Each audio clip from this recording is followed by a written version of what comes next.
Assalamualaikum warahmatullahi wabarakatuh. Hai adik-adik pejuang UTBK. Nah, kembali lagi di channel ini di Belajar Bersama Lisvika.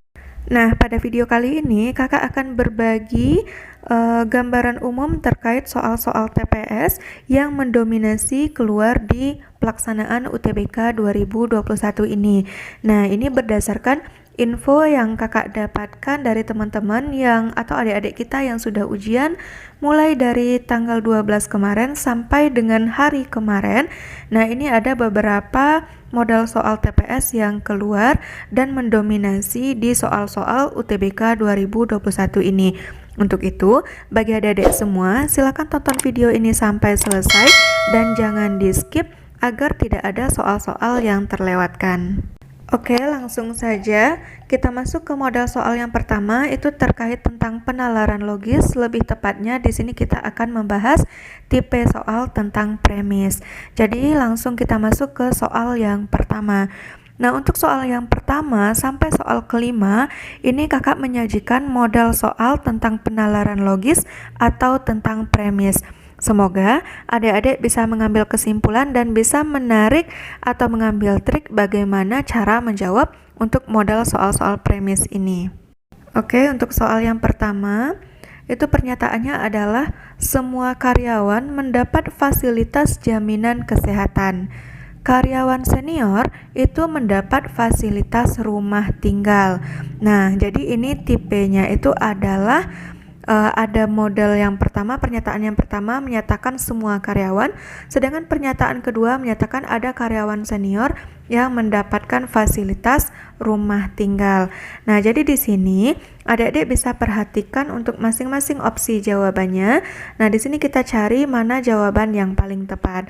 Nah, perlu adik-adik ingat bahwa sebagian karyawan yang mendapat fasilitas rumah tinggal itu dia juga akan mendapat fasilitas jaminan kesehatan.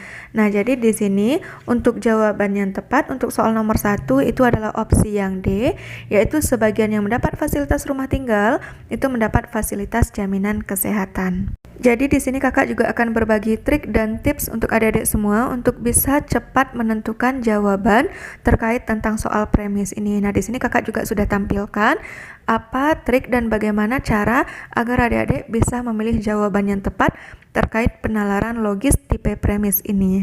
Sekarang kita lanjut untuk soal yang kedua. Nah, untuk soal yang kedua, pernyataannya adalah semua mahasiswa harus bersepatu, sementara mahasiswa mengenakan meja. Nah, di sini kita lihat untuk opsi jawaban yang tepat. Kalau yang A katanya, sementara siswa mengenakan kemeja tidak bersepatu, itu pasti salah karena semua mahasiswa itu harus bersepatu. Yang B, sebagian mahasiswa yang berkemeja tidak mengenakan sepatu, itu juga masih salah. Yang C, sebagian mahasiswa tidak bersepatu, itu udah pasti salah. Yang D, sementara mahasiswa yang bersepatu tidak mengenakan kemeja. Nah, ini benar ya, karena di sini kan katanya yang mengenakan kemeja hanya beberapa mahasiswa saja, sedangkan seluruh mahasiswa itu diwajibkan untuk memakai sepatu. Jadi, untuk soal nomor 2, jawabannya tepat itu adalah opsi yang D. Nah, selanjutnya untuk soal yang ketiga. Untuk soal ketiga, pernyataannya di sini adalah semua tamu undangan diberi snack. Sebagian tamu undangan membawa air mineral. Nah, kita lihat di sini mana jawaban yang paling tepat. Kalau yang A, semua tamu undangan mendapat air mineral dalam botol. Salah ya, yang membawa air mineral itu hanya sebagian tamu saja dan bukan mendapatkan air mineral. Jadi opsi yang A salah. Yang B, sebagian tamu undangan membawa air mineral dan snack, itu juga salah karena kalau bicara snack itu yang mendapatkannya adalah semua tamu undangan. Kalau opsi yang C, sebagian tamu undangan tidak mendapat snack, ini pasti salah karena semua tamu pasti diberi snack. Sedangkan opsi yang D, semua tamu undangan yang tidak membawa air mineral itu juga mendapatkan snack. Nah, ini benar ya, karena untuk snack ini seluruh tamu pasti mendapatkan snack meskipun dia tidak membawa air mineral ataupun membawa air mineral, pasti mereka mendapatkan snack. Jadi untuk soal yang ketiga, jawaban yang tepat itu adalah opsi yang D. Selanjutnya untuk soal yang keempat. Nah, untuk soal keempat pernyataannya adalah Semua pelajar memakai sepatu hitam.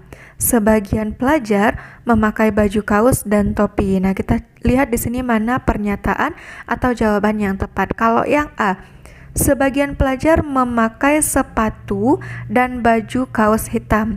Nah, yang hitam di sini adalah sepatu ya adik-adik, bukan baju kaos berwarna hitam. Jadi opsi yang A salah. Yang B, seluruh pelajar memakai sepatu, topi hitam, dan baju kaos. Nah, jadi di sini untuk baju kaos dan topi itu hanya digunakan oleh sebagian pelajar saja. Berarti opsi yang B salah. Yang C, sebagian pelajar memakai sepatu hitam, topi, dan baju kaos. Nah, ini benar karena yang menggunakan baju kaos dan topi pasti dia menggunakan sepatu hitam. Jadi langsung di sini dapat kita kunci jawaban untuk soal yang keempat. Jawaban yang tepat itu adalah opsi yang C. Nah, untuk model soal terakhir terkait penalaran logika atau premis, itu adalah soal yang kelima. Pernyataannya adalah sebagian anak mengalami anemia.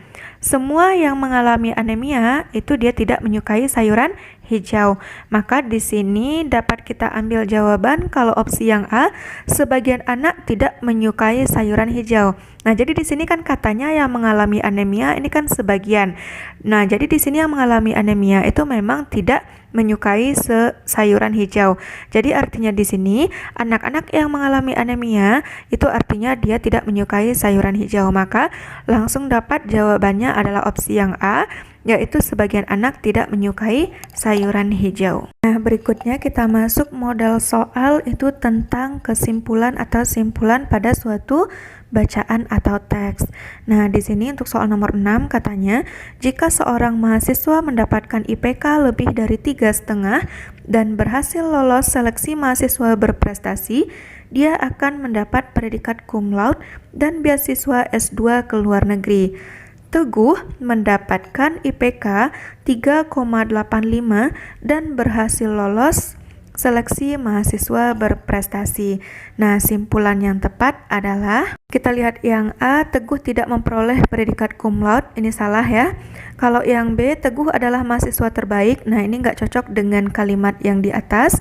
Kalau yang C, Teguh akan memperoleh predikat cum laude dan beasiswa melanjutkan S2 ke luar negeri. Nah, ini sesuai dengan teks di atas. Maka, untuk soal nomor 6, jawaban yang tepat atau kesimpulan yang tepat itu adalah opsi yang C. Nah, berikutnya kita masuk soal yang ketujuh. Ini bicara penulisan kata yang sesuai dengan PUEBI atau pedoman umum ejaan bahasa Indonesia itu terdapat dalam kalimat yang mana? Kalau yang A, jika kebocoran akibat virus diabaikan, penderita akan banyak kehilangan cairan, akhirnya akan mengalami shock. Nah, penulisan shock memang harus dimiringkan karena merupakan kata serapan, tapi antar huruf itu tidak boleh ada spasi, maka yang A itu salah. Yang B, genangan air merupakan tempat berkembang biaknya nyamuk Aedes aegypti. Aedes aegypti ini merupakan bahasa Latin, cuma kesalahan di sini adalah huruf A pada kata aegypti itu tidak boleh huruf besar. Nah, itu salah. Kemudian kesalahan yang kedua, setiap kata yang dimirikan itu tidak perlu menggunakan tanda kutip dua. Jadi yang B opsinya juga salah. Yang C, asuransi ini memiliki profesional membackup dokter yang mendapat gugatan-gugatan malapraktek dari pasien. Di situ ada kata membackup. Nah, itu penulisannya salah. Yang benar itu adalah strip backup. Nah, itu yang benar ya adik-adik. Kemudian yang D, lahar dingin itu, nah untuk opsi yang D itu hampir sama dengan opsi yang B, itu juga salah ya adik-adik karena menggunakan tanda kutip 2. Jadi jawaban yang tepat di sini adalah opsi yang E. Ronaldo mencetak hat-trick pada menit ke-89 sehingga pertandingan berakhir draw. Nah, kedua kata tersebut merupakan kata serapan dari bahasa Inggris dan memang harus ditulis cetak miring. Maka, penulisan kata yang sesuai untuk soal nomor 7 adalah opsi yang E. Selanjutnya untuk soal nomor 8 ini bicara tentang kalimat efektif. Bunyinya di sini adalah setelah pembelajaran di kelas berakhir, kepala sekolah bersama guru-guru mengadakan rapat. dalam rapat itu membicarakan kelulusan siswa kelas 12. Nah, perbaikan kalimat tidak efektif pada paragraf tersebut adalah, jadi agar paragraf ini menjadi efektif, nah jadi di sini kita harus melakukan perbaikan pada kalimat. Kalau yang A, mengganti kata membicarakan dengan kata dibicarakan. Jadi bunyinya nanti dalam rapat itu dibicarakan kelulusan siswa kelas 12. Ini bisa kita tahan terlebih dahulu. Kalau yang B, membubuhkan tanda koma di belakang kata itu, ini tidak tepat. Yang C, kata membicarakan diganti dengan kata berbicara, ini juga tidak tepat. Kalau D, menghilangkan kata itu, ini justru semakin tidak efektif. Dan yang E, menambahkan tanda koma di belakang kata siswa, ini juga tidak tepat. Maka untuk jawaban yang tepat untuk soal nomor 8 itu adalah opsi yang A. Nah, jadi di sini kenapa kita harus mengganti kata membicarakan menjadi dibicarakan? Karena di sini ada makna tersirat. Dalam rapat itu kan membahas tentang kelulusan siswa kelas 12. Artinya, di situ kita akan mencari solusi terhadap suatu permasalahan sehingga nanti dapat mempertimbangkan dan mengambil keputusan terkait kelulusan siswa kelas 12. Jadi, dalam forum tersebut perlu dibicarakan hal-hal tertentu terkait untuk kelulusan siswa kelas 12. Nah, untuk nomor 9, adik-adik tidak perlu membaca teks secara utuh, jadi langsung saja baca soalnya. Katanya di sini, ada kalanya dia lebih akrab berinteraksi dengan teman-temannya. Itu terdapat pada kalimat ke-7. Kata akrab itu pada kalimat di atas memiliki beberapa persamaan makna kata dengan kata di bawah ini, kecuali. Artinya, soal nomor 9 ini bicara tentang sinonim atau persamaan kata. Jadi kata akrab sinonimnya apa? Akrab itu dapat kita kategorikan sinonimnya sebagai dekat, erat, intim. Nah, jadi itu merupakan sinonim dari kata akrab. Maka pernyataan atau jawaban yang tidak sesuai atau tidak sama makna katanya dengan kata akrab itu adalah yang D, yaitu intens. Nah, untuk soal nomor 10, penggunaan kata hubung yang tepat dalam contoh kalimat berikut kecuali. Nah, berarti kita cari yang salahnya ya. Kalau yang A, pekerjaan divisi perpajakan sedang di backup oleh divisi keuangan umum untuk beberapa waktu ke depan. Nah, itu penulisan di backupnya salah. Kenapa? Karena ada tanda stripnya 2 kali. Seharusnya penulisan yang benar itu adalah di strip backup. Nah, ini langsung dapat jawabannya yang A. Kalau yang B, mesin hitung tangan itu benar. Kalau yang C, peserta se-Jawa Barat itu juga benar. Kalau yang D, pada tahun 90-an itu juga benar penulisannya. Dan yang E, kata carut marut itu memang harus dipisah dengan tanda strip. Maka untuk soal nomor 10 jawaban yang tepat itu adalah opsi yang A. Baiklah adik-adik, sekian dulu gambaran secara umum terkait soal-soal TPS yang sering keluar mulai dari pelaksanaan UTBK hari pertama sampai dengan kemarin. Semoga dengan adanya soal-soal ini, adik-adik bisa menambah pemahamannya sehingga lebih siap lagi untuk menghadapi UTBK 2021 ini. Dan bagi adik-adik semua, agar adik-adik tidak ketinggalan setiap updatean dari kami, maka jangan lupa untuk subscribe channel ini dan jangan lupa nyalakan lonceng notifikasinya agar adik-adik selalu mendapatkan info-info terupdate dari kami. Baiklah adik-adik, semoga untuk video kita kali ini bisa bermanfaat bagi adik-adik semua. Kakak tutup, Assalamualaikum warahmatullahi wabarakatuh.